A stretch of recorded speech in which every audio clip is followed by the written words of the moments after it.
Hello and welcome back to another video. और हम वापस से आ चुके हैं आपके सामने वीकली रिव्यू लेके आईपीएल 2025 का। जैसा कि हमने पिछली वीडियो में बात करी थी टॉप 5 टीम की, बॉटम 5 टीम की, तो चलिए देखते हैं कि इस हफ्ते के बाद, इस दो दो हफ्तों के बाद किस टीम ने तरक्की करी है और कौन सी टीम अभी भी उस जगह पे ही है। तो लेट्स स्टार्ट। बिना किसी देरी के वीडियो की शुरुआत करते हैं। मेरे साथ मेरे दो दोस्त आर्यन और अनुराग मेरे साथ। अनुराग, शुरू शुरू करते हैं टेबल टॉपर से, जो कि है गुजरात टाइटंस। अभी तक 6 मैचेस में 4 जीत 2 हार, नेट रन रेट काफी अच्छा चल रहा है। लेकिन पिछले मैच में हार मिली है लखनऊ सुपर जायंट के खिलाफ। तो जो थोड़े बहुत सजेशंस देना चाहते हैं, एडवाइस, या फिर क्या अच्छा कर रही है क्या खराब कर रही है, अनुराग। जी देखिए, गुजरात टेबल टॉपर्स हैं तो मैंने उनकी जर्सी भी मंगा ली और पहन ली है मैंने। है ना। अच्छा लगता है टेबल टॉपर्स की जर्सी पहनने में। और मैं दो चीजों पर बात करना चाहूंगा, टीम्स के अभी तक पॉजिटिव्स क्या है और नेगेटिव्स क्या है। देखिए, टीम जो है बॉलिंग हैवी सेटअप के साथ जा रही है, जो कि टी20 क्रिकेट में फायदेमंद हो सकता है कि आप out and out 6 proper bowlers के साथ जाएं, लेकिन वो चीज आपको बैकफायर भी कर सकती है। अभी तक देखा जाए तो बैकफायर सिर्फ एक मैच में की है, पिछले मैच में, जिसमें उनके लोअर मिडिल ऑर्डर जो उतना मजबूत नहीं है, क्योंकि आप एक बॉलर ज्यादा खिला रहे हैं। उस वजह से तो पिछले मैच में अच्छी शुरुआत मिलने के बाद भी वो उस चीज पे कैपिटलाइज नहीं कर पाए और रन उनके कम रह गए, तो फिर बॉलर्स उस चीज को डिफेंड भी नहीं कर पाए। तो गुजरात को मेरा ये सजेशन है, उनको 5 प्रॉपर बॉलर्स प्लस एक ऑलराउंडर के साथ जाना चाहिए और तेवतिया को एज अ बॉलर यूज करना चाहिए बीच बीच में। तेवतिया एक लेग स्पिनर है, तो राशिद खान की इतनी अच्छी फॉर्म भी नहीं है आजकल, तो वो तेवतिया से एक दो ओवर डलवा सकते हैं। एक सजेशन ये है, और दूसरा सजेशन ये है, उनको एक प्रॉपर बैट्समैन अपने मिडिल ऑर्डर में ऐड करना चाहिए, जिससे कि थोड़ा सा स्टेबिलिटी प्रोवाइड हो टीम को। पिछले मैच में जो हुआ उस तरीके के रिजल्ट ना रिपीट हो, उसके लिए यही सजेशन रहेगा। और सबसे ज्यादा जो कंसर्निंग चीज है, राशिद खान का form. Rashid Khan world class spinner है, लेकिन वो फॉर्म में नहीं है। जब तक वो फॉर्म में नहीं आएंगे तो स्पिन डिपार्टमेंट थोड़ा सा वीक रहेगा। तो अभी तक साई किशोर ने बॉलिंग बहुत अच्छी की है, लेकिन उनके पिछले मैच में पूरन ने उनके ऊपर अटैक कर दिया था, तो ऐसे केस में राशिद खान को स्टेप अप करना पड़ेगा, तब जाके रिकवरी होगी। लेकिन अभी तक जो चल रहा है, टॉप 3 उनका बहुत अच्छा खेल रहा है, बॉलिंग उनकी बहुत अच्छी हो रही है, इकोनॉमिकल बॉलिंग कर रहे हैं सारे बॉलर्स। लेकिन गुजरात को अपने लोअर मिडिल ऑर्डर को स्ट्रेंथन करना पड़ेगा और राशिद खान को फॉर्म में आना बहुत जरूरी है। जैसे कि अनुराग ने कहा कि बॉलिंग हैवी है, तो जो टॉप 5 की लिस्ट देखेंगे पर्पल कैप में, वहाँ पे 3 नाम गुजरात के ही हैं, चाहे वो सिराज हो, चाहे प्रसिद्ध कृष्णा हो, और चाहे साई किशोर हैं। तो इन तीनों ने इतनी अच्छी बॉलिंग करी है कि राशिद खान का जो खराब परफॉर्मेंस है उतना उभर के आ नहीं पाया है अभी तक। और अच्छे खासे स्कोर डिफेंड भी कर लिया है, और टॉप 3 जो इनका है वो अच्छे से कंसिस्टेंसी के साथ खेल भी रहा है। हर एक मैच में एक ना एक बैटर लास्ट तक टिक ही जाता है।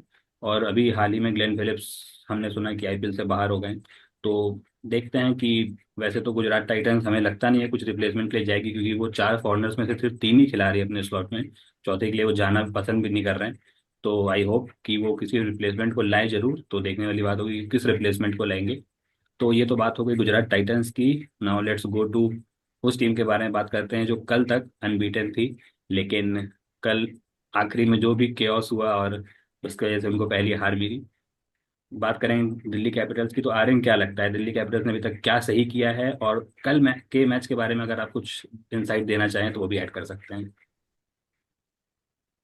पहले तो कल के मैच के बारे में जितनी कम बात हो उतना ही अच्छा दिल्ली के लिए। क्योंकि कल जो उन्होंने किया है वो once in a million kind of चीज थी। वो 3 रन आउट लगातार एकदम ब्रेन फेड सा हो गया, ऐसा लगा।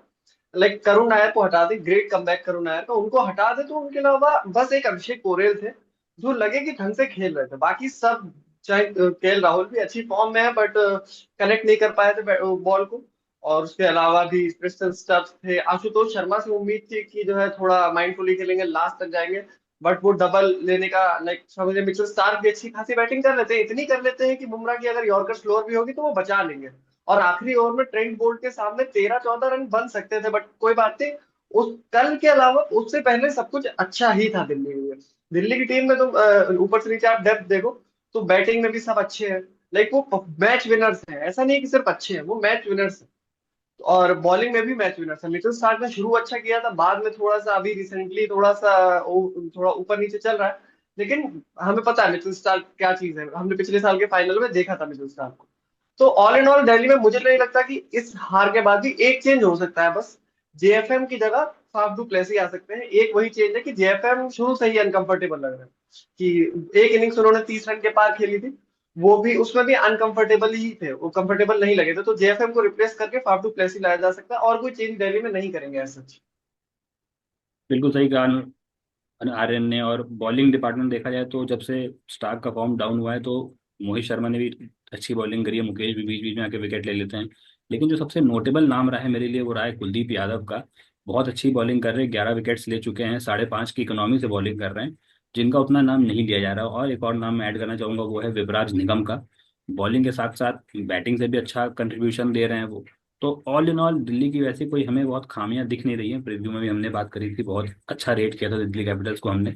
बस वही एक जो आर्यन ने बताया, जेएफएम की जगह पे फाफ डु प्लेसी आ सकते हैं, तो मुझे लगता है उसके बाद टीम और स्ट्रांग हो जाएगी। तो ये तो रही बात दिल्ली कैपिटल्स की।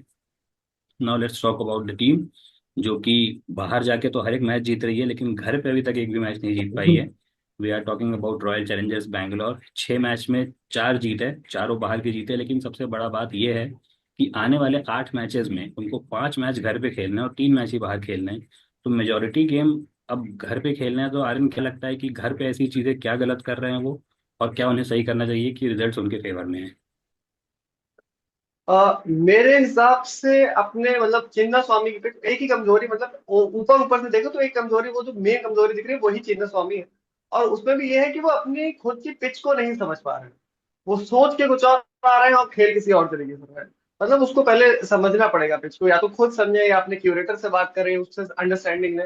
वो जैसा भी उनका सीन रहेगा वो समझना पड़ेगा। चिन्ना स्वामी के ग्राउंड मतलब अपने होम ग्राउंड पे तुम बाहर जाके कितने भी मैच जीतो, हम लोग हमेशा देखते हैं कि एक टीम अगर घर पे भी सारे मैच जीत जाए और बाहर लगातार सारे हारती रहे, वो भी क्वालिफाई नहीं करती है। वो भी मतलब बहुत मुश्किल से क्वालिफाई करती है, मुश्किल हो जाती है। तो अगर ये ऑपोजिट चल रहा है तो बिल्कुल इसमें बाहर जाके जीत रहे हैं, घर पे हार रहे हैं, तो उन्हें घर पे भी जीतना पड़ेगा। ऐसा अगर घर पे भी हारते रहेंगे और बाहर जाके फिर चाहे जितने भी जीत ले लो, तो फिर कोई उसका फायदा नहीं है, उसकी कोई वैल्यू नहीं है। तो मेरे हिसाब से आरसीबी की सबसे इंपॉर्टेंट चीज है अपने घर की पिच को समझे। उसके अलावा फील्डिंग, आरसीबी की फील्डिंग को इम्प्रोवाइज करने की बहुत जरूरत है। आप जो है दिल्ली वाला मैच देख लो। दिल्ली वाले मैच में उन्होंने केएल राहुल का एक कैच छोड़ा, मैच किसने जिताया, केएल राहुल। टफ कैच था बट वो हाथ में आ गया था ऑलमोस्ट। और उसके अलावा कल का मैच, कल के मैच में तो मुझे नहीं लगता उससे उससे गंदी फील्डिंग पूरे कलेक्टिव पूरे मैच में हो सकती थी, दोनों ही टीमों को इंक्लूड करना है। बट मैं आरसीबी की बात करूं तो आरसीबी में कैच छोड़ रहे हैं, फील्डिंग छोड़ मतलब चौके छोड़ रहे हैं। और ऐसा भी नहीं था कि टफ कैच हो, इजी कैच। विराट कोहली ने एक कैच छोड़ा, वो इतना इजी कैच था, सीधे हाथ में था, उसको ड्रॉप कर देना। तो अब वो ग्राउंड के उस पर मेजर उस पर हो रहा है कि धूप लग रही थी क्या था, बट इंटरनेशनल लेवल के प्लेयर से ऐसे कैच नहीं छूटने चाहिए। तो फील्डिंग जितनी ज्यादा इंप्रोवाइज होगी उतना ज्यादा परफॉर्मेंस इंप्रोवाइज होगा। और दूसरी चीज है अपना ग्राउंड होम ग्राउंड में खेलना। ये दो चीजें बहुत मेजरली इंप्रोवाइज करनी है। और जो चीज़ मैंने भी ध्यान दी है, जो चीज़ मैंने भी ध्यान दी है कि अभी तक आरसीबी ने चिन्नास्वामी में 2 मैचेस खेले और दोनों में उनकी बैटिंग नहीं चली है अभी तक। मतलब बाहर जाके जितने जितने डोमिनेंस डोमिनेंस दिखाया है उन्होंने बैटिंग में, वो घर पे उनकी बैटिंग उतनी चल नहीं रही है। तो बिल्कुल सही कहा आ रहे हैं कि वो पिच को शायद समझ नहीं पा रहे हैं, या फिर क्या हो रहा है। क्योंकि मुझे नहीं लगता है कि अगर आप घर पे खराब खेल रहे हो तो आपको वो रिवॉर्ड मिलेगा अगर आप बाहर जीतते भी रहो। अगर 1-2 मैच आप बाहर बाहर अगर हार जाते हो, घर पे भी हार रहे हो, तो मोराल डाउन होगा ही होगा। और हम ये बात करते हैं कि होम एडवांटेज टीमों को उठाना चाहिए, यहाँ पे तो आरसीबी ने अभी तक कुछ किया ही नहीं है घर पे, इस पे हम बात कर सके। अनुराग आप कुछ कह रहे थे? आरसीबी के लिए दो सजेशन है मेरी तरफ से। एक तो उनको बिल्कुल फ्लैट पिच प्रिपेयर करनी चाहिए अपने होम ग्राउंड पे, बिल्कुल फ्लैट, क्योंकि उनकी बैटिंग अच्छी है और बॉलिंग भी अच्छी है, तो वो डिफेंड कर सकते हैं टोटल को, और लंबा टोटल सामने वाली टीम बनाएगी तो उसे चेज भी कर सकते हैं। और दूसरी चीज, लियाम लिविंगस्टन बहुत बड़ी वीकनेस है टीम की। 4 नंबर जैसे इंपॉर्टेंट पोजीशन पे खेलते हैं और बहुत ज्यादा इनकंसिस्टेंट प्लेयर हैं। उनकी जगह या तो आप कुणाल पांड्या को ऊपर करके नीचे रोमारियो शेफर्ड को ऐड कर सकते हैं, जो कि टिम डेविड के साथ एक फिनिशर आ सकते हैं उपयोग में। या फिर आप उनकी जगह जेकब बेथल को खिला सकते हैं, जो कि लेफ्ट हैंडेड प्लेयर हैं और स्पिन के ओवर्स भी दे सकते हैं। बिल्कुल सही कहा। और एक और मैं थोड़ा सा सजेशन देना चाहूंगा। नो डाउट डेविड पर्टिकल ने उतना कुछ खराब नहीं किया है, लेकिन उतना अच्छा भी नहीं किया है। जिस तरीके से नंबर 3 की पोजीशन है, वहाँ पे थोड़ा सा मैच्योरिटी मैच्योरिटी दिखानी चाहिए, रिस्पॉन्सिबिलिटी दिखानी चाहिए। तो मैंने एक प्लेयर के बारे में देखा था अभी हाल ही में, स्वास्तिक चित्कारा, जो कि यूपी T20 लीग में बहुत अच्छा करके आए थे और as a top order batsman उनका स्ट्राइक रेट बहुत अच्छा रहा है और टॉप रन स्कोरर भी रहे थे। और एक मनोज भंडागे हैं। तो ये दो ऑप्शंस हैं आरसीबी के पास। तो एक चीज़ जो अच्छी लगी मुझे आरसीबी के बारे में इस साल, की उनके पास बैकअप्स बहुत हैं। अभी तक हेजलवुड ने बहुत अच्छी बॉलिंग करी है, लेकिन अगर हेजलवुड को भी कुछ होता है तो नुवान थुसारा है, लुंगी अंगीटी भी उनके पास है। तो बैकअप्स तो हैं। तो वी ऑल होप कि आरसीबी अपने होम ग्राउंड पे अपना मैचेस जीतना शुरू करे जल्द से जल्द, जिससे उनको फायदा मिले। क्योंकि अब हाफ ऑफ द टूर्नामेंट खत्म ही होने वाला है और जल्दी ही हमें प्लेऑफ्स की रेस और मतलब कि काफी रोमांचक होती दिख सकती है। तो ये तो रही टॉप 3 टीमों की बात। अब हम चौथी टीम पे आते हैं, जो है लखनऊ सुपर जायंट्स। हमने पहले वीडियो में बॉटम 5 टीम में इनका जिक्र किया, तो हमने काफ़ी हैवी आलोचना करी थी इनकी कि बॉलिंग उतनी अच्छी चल नहीं रही है। ऋषभ पंत का फॉर्म वो तो अभी भी वैसे खराब ही चल रहा है, कुछ सुधार नहीं उसमें आया है, लेकिन फिर भी टीम अच्छा कर रही है और टॉप 4 में अपनी जगह बना चुकी है। तो अनुराग, लखनऊ के ऊपर कुछ टिप्पणी करना चाहेंगे आप? जी देखिए, लखनऊ की जिस चीज की हमने बुराई की थी, उस चीज को लखनऊ ने बहुत अच्छे से सुधारा है। और उनके बॉलर्स ने स्टेप अप किया है, स्पेशली शार्दुल ठाकुर। वो ऑक्शन में लिए नहीं गए थे, ऑब्वियसली बहुत डिसअपॉइंटेड होंगे। उसके बाद उन्हें बीच में बुलाया गया। उसके बाद जिस तरीके से उन्होंने बॉलिंग की है, well, आप पिछले मैच में उनकी डेथ बॉलिंग देखें या शुरुआत के मैच में उनकी नई बॉल से बॉलिंग देखें, बहुत अच्छी बॉलिंग की है उन्होंने। और दिग्वेश राठी, ये मिडिल ओवर्स में जो लगाम लगा रहे हैं, बिल्कुल रन नहीं देते, बहुत अच्छी कसी हुई गेंदबाजी करते हैं, बल्लेबाजों को फंसाते हैं, उसमें प्रेशर क्रिएट करते हैं, भले विकेट दूसरी एंड से दूसरा बॉलर ले जाए। तो ये इम्प्रूवमेंट जो आया उनकी बॉलिंग में बहुत अच्छा है। और टॉप 3 की कंसिस्टेंसी, जो उनके टॉप 3 है वो बहुत कंसिस्टेंसी के साथ रन बना रहे हैं। पहले मरकरम उतना कंसिस्टेंटली नहीं खेल रहे थे, अब वो बहुत अच्छे से खेल रहे हैं। साथ में मिचेल मार्श और निखिल पूरन तो अलग ही फॉर्म में है, बहुत अच्छा खेल रहे हैं। अगर उनको लोअर मिडिल ऑर्डर का भी साथ मिलने लगे तो ये टीम बहुत अच्छी हो जाएगी। बैटिंग स्ट्रेंथ इतनी ज्यादा हो जाएगी, कुछ भी टारगेट चेस कर सकते हैं ये। बात करूं मैं इनके नेगेटिव्स की, तो इनके कैप्टन ऋषभ पंत ग्राउंड में बहुत जल्दी फ्रस्ट्रेट हो जाते हैं। देखने को मिलता है मैचेस में, बहुत जल्दी फ्रस्ट्रेट हो जाते हैं। उनकी फील्डिंग पोजीशन, बॉलिंग प्लान्स को समझ में नहीं आता है, आउट ऑफ द प्लेस रहता है। तो बॉलर्स की अपनी ब्रिलियंस है जिसकी वजह से बॉलिंग अच्छी हो रही है उनकी। और उनके ठाकुर के अलावा जो फास्ट बॉलिंग है वो उतनी अच्छी नहीं हो रही है। ठाकुर के अलावा जो फास्ट बॉलर्स हैं उनमें से अगर आवेश खान को स्टेप अप करना चाहिए, काफी एक्सपीरियंस प्लेयर हो गए हैं, वो भी अच्छा करने लगेंगे, डेथ पे उनका साथ देंगे तो और अच्छी बॉलिंग हो जाएगी उनकी।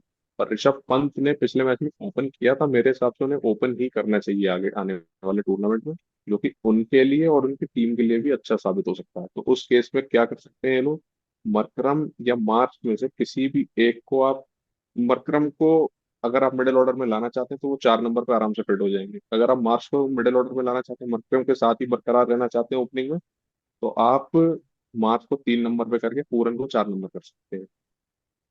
जैसा कि अनुराग ने एक पॉइंट ऐड किया कि वो इनकी बॉलिंग ब्रिलियंस है कि वो अच्छा कर ले रहे हैं, क्योंकि जो हम बात करते हैं कि कोई प्लेयर होता है वो काफी खराब फॉर्म से जूझता होता है, तो उसकी कैप्टेंसी में साफ साफ दिखता है, और ऋषभ पंत के साथ हो रहा है क्योंकि बॉलिंग चेंजेस बहुत ही अजीबोगरीब हो रहे हैं फील्डिंग में, मतलब कि एक प्रेशर दिखता रहता है उनके ऊपर लगातार।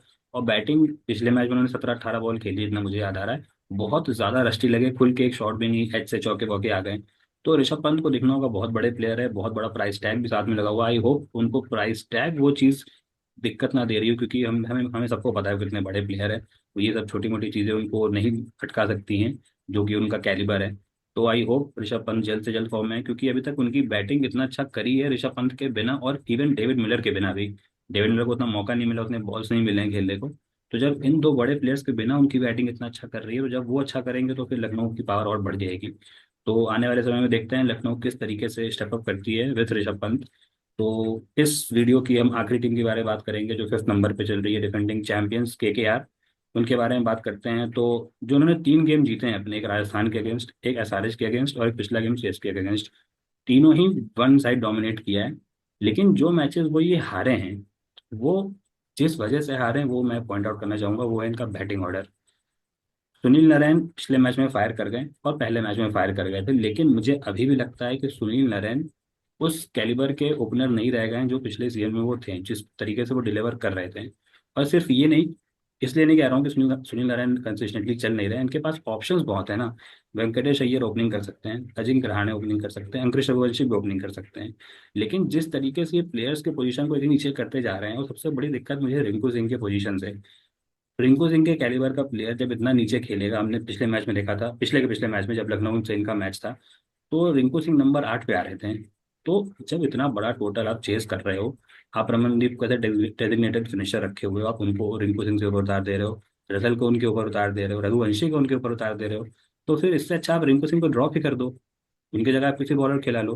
क्योंकि एक प्लेयर को आप ऐसा रख रहे हो जिसको आप यूटिलाइज ही नहीं कर रहे हो, तो फिर उसका सेंस क्या हुआ? जैसे कल मुंबई इंडियंस ने किया, विल जैक्स को मुंबई इंडियंस नंबर 7 पे खिलाया, तो उस प्लेयर का यूटिलाइजेशन हुआ ही नहीं ना। तो आप T20 जैसे इतना शॉर्ट फॉर्मेट गेम में एक प्लेयर को खिला रहे हो जिसका यूटिलाइज आप कर ही नहीं पा रहे हो, तो उसका कोई भी सेंस समझ में आ नहीं रहा है। खैर, मोइन अली को अल्टरनेट बेसिस पे खिलाते रहते हैं, पिच के हिसाब से उन्होंने अच्छा परफॉर्म करके दिया है। और वरुण चक्रवर्ती ने भी अभी तक अच्छी बॉलिंग करी है, हर्षद राणा इनके लिए पॉजिटिव निकले हैं, वैभव अरोड़ा बहुत अच्छी बॉलिंग कर रहे हैं। तो बॉलिंग लाइनअप में उतनी कोई शिकायत नहीं है केकेआर की। लेकिन बैटिंग में थोड़ा सा देखना होगा, अभी तक कोई ऐसा प्लेयर नहीं रहा है, सिंगल प्लेयर 6 मैचेस में जो कंसिस्टेंटली रन बनाया हो। क्विंटन डिकॉक भी एक मैच में चले थे, उसके अलावा पूरा फेल रहे हैं। सुनील नारायण भी 1-2 मैच में चले हैं, अजिंक्य रहाणे 1-2 मैच में चले हैं। तो मैं आशा करता हूँ कि वेंकटेश अय्यर, अजिंक्य रहाणे जो एक्सपीरियंस प्लेयर है वो थोड़ा सा स्टेप अप करे, वो कंसिस्टेंटली रन बनाए, जिससे केकेआर को फायदा होगा। तो ये तो रही टॉप 5 टीमों की बात। टॉप 5 टीमों ने अभी तक कैसा किया है, अगले वीडियो में हम बॉटम 5 टीमों की बात करेंगे। आशा है आपको ये वीडियो पसंद आई हो। आपके क्या कमेंट्स हैं, आपके क्या थॉट्स हैं टीमों को लेके, क्या टीम अच्छा कर सकती है, क्या टीम खराब कर सकती है, हमें कमेंट सेक्शन में जरूर बताएं। तब तक के लिए लाइक करें, शेयर करें, सब्सक्राइब करें। धन्यवाद।